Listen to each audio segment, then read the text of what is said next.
Hey everyone, Sam here from Tank War Room, and for this week's History of Tanks, we're looking at the Red Army's T-34.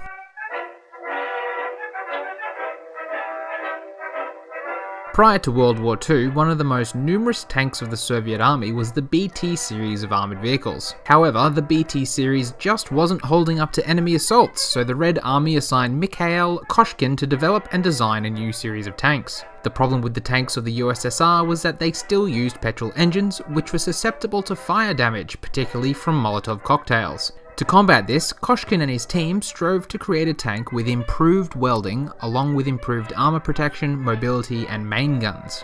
Eventually, a tank with 45mm armour, wide tracks and an L11 76.2mm gun was approved and began production as the T-34. The tank was named after the year in which Koshkin first started dreaming up designs of his would-be tank. To show off this tank's power to the Kremlin, Koshkin and his crew drove the T-34 over a 2,000-kilometer journey. Unfortunately for Koshkin, shortly after this he developed pneumonia and passed away.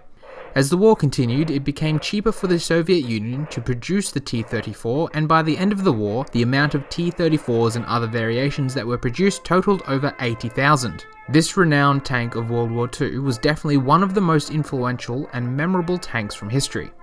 This has been Sam from TankWarRoom.com, bringing you another history of tanks. Don't forget to like and subscribe, and I will see you on the battlefield.